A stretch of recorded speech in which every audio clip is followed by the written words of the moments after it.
Hi, everyone. Today I want to talk about something that might sit differently depending on how you hear it. Some will understand it right away, others may not. And that's fine. These are my personal reflections, not an attack on any one person.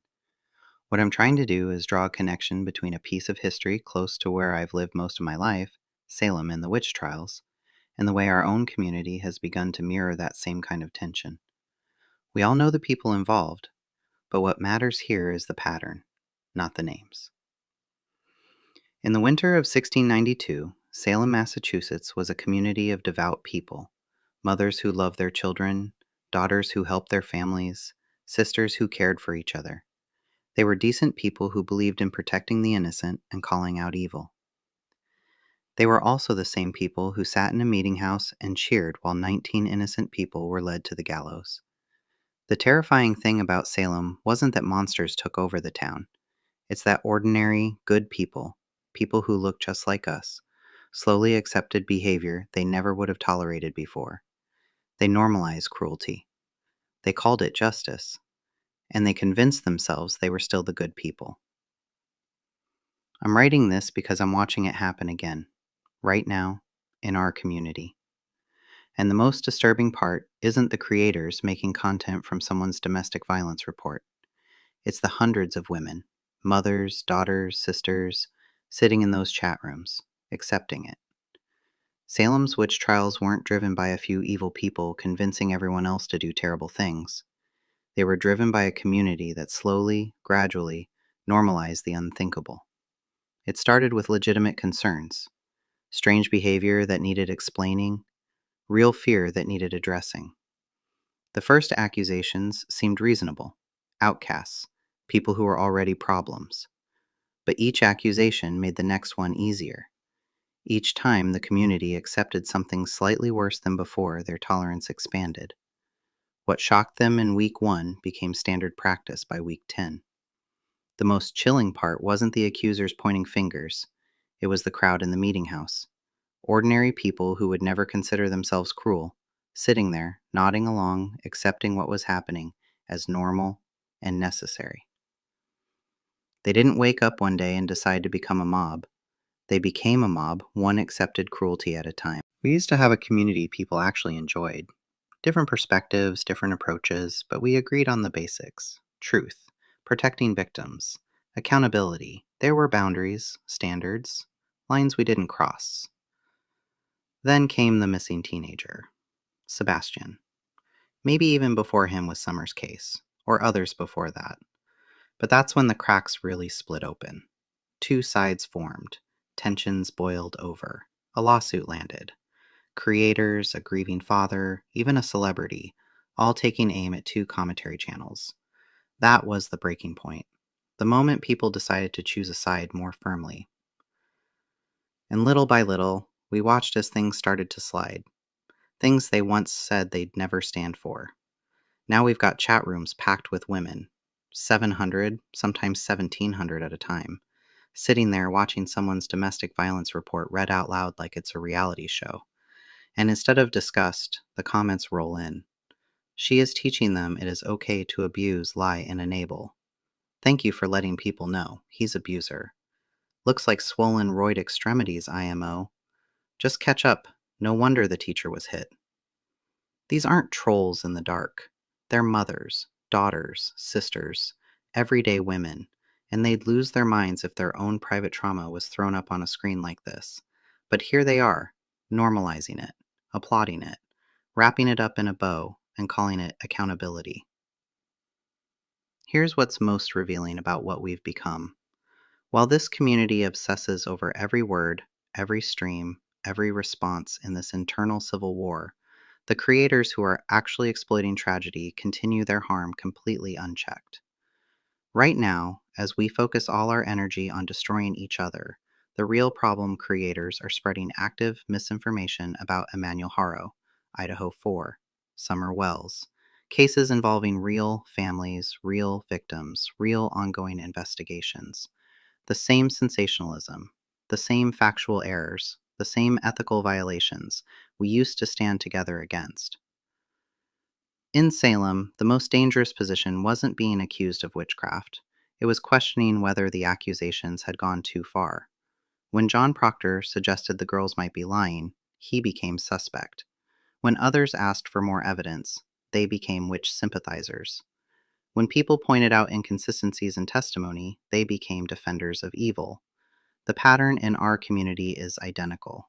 When some of us started saying this had crossed lines, that reading domestic violence reports to hundreds of strangers wasn't justice, that targeting family members wasn't accountability, we became the moral authority.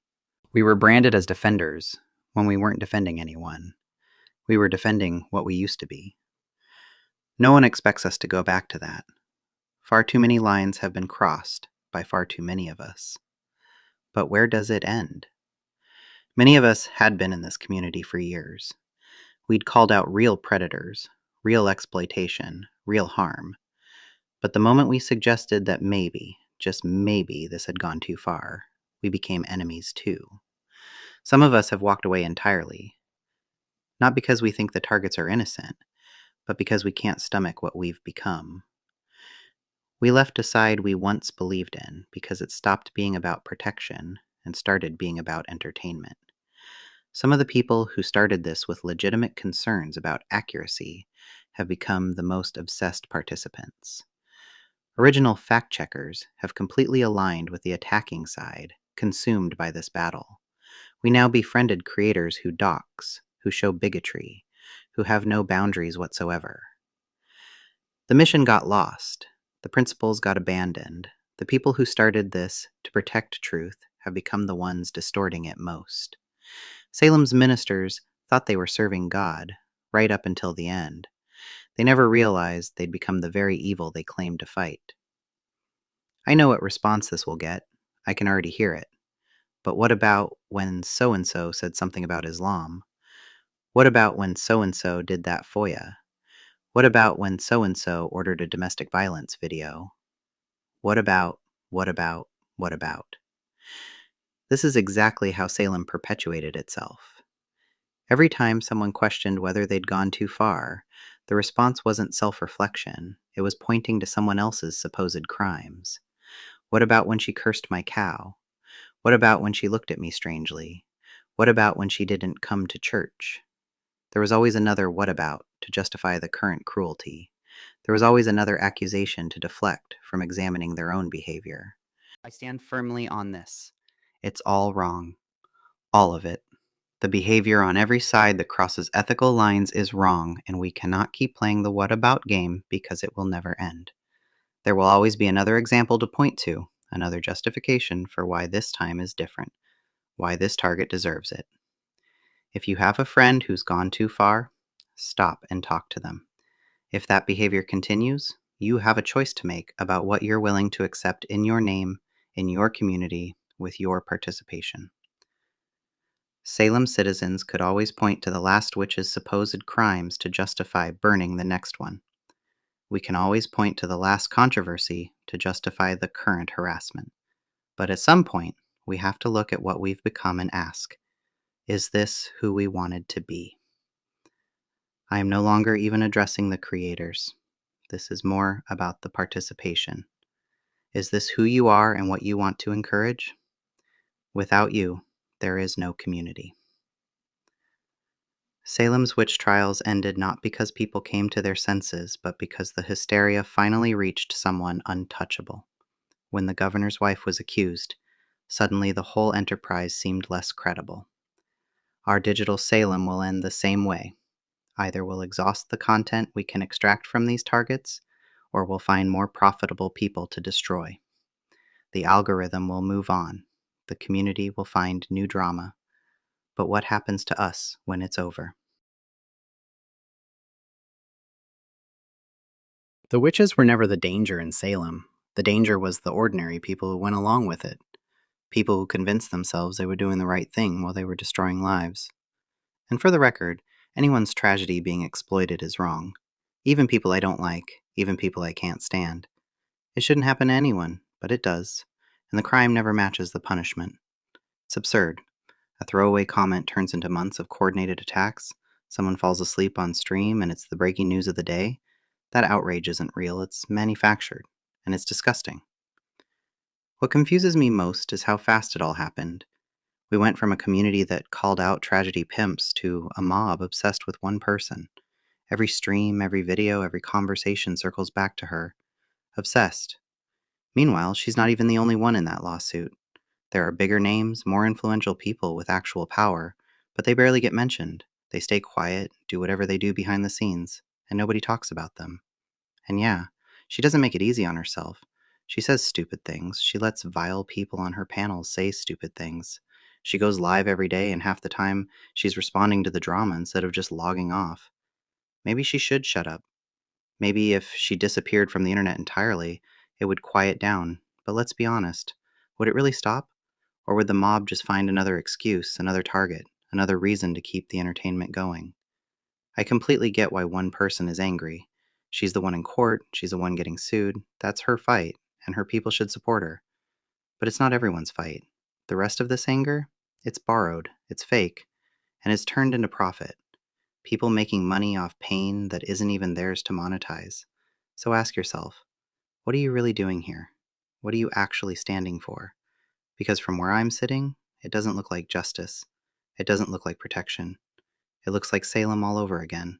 Ordinary people convincing themselves this is righteous, while it just gets uglier and more dehumanizing by the day. And I think it's already too late to stop it. You sound so dramatic, Tracy. This isn't the Salem Witch Trials. It's not that serious. You're right, it isn't. The difference is, we should know better. The citizens of Salem lived hundreds of years ago without the education, anti bullying campaigns, and harassment laws we have today. We have all the knowledge, all the hindsight, all the tools to be better. We know how mobs form and how they justify their behavior. We know how it ends. And still, we're doing it. This isn't a sob story for one person, it's an honest observation of our community. We are choosing this behavior with full awareness of the harm it can cause. That doesn't make us better than Salem citizens, it makes us worse. To those of you taking part in this, I have one question. Why? This isn't about what about them. It's about this moment, right now. If it was wrong for someone to have a vile person on their panel, it is just as wrong for you to sit in a chat while someone's trauma is read for laughs. Wrong then, wrong now, period. Why do you act like this is different?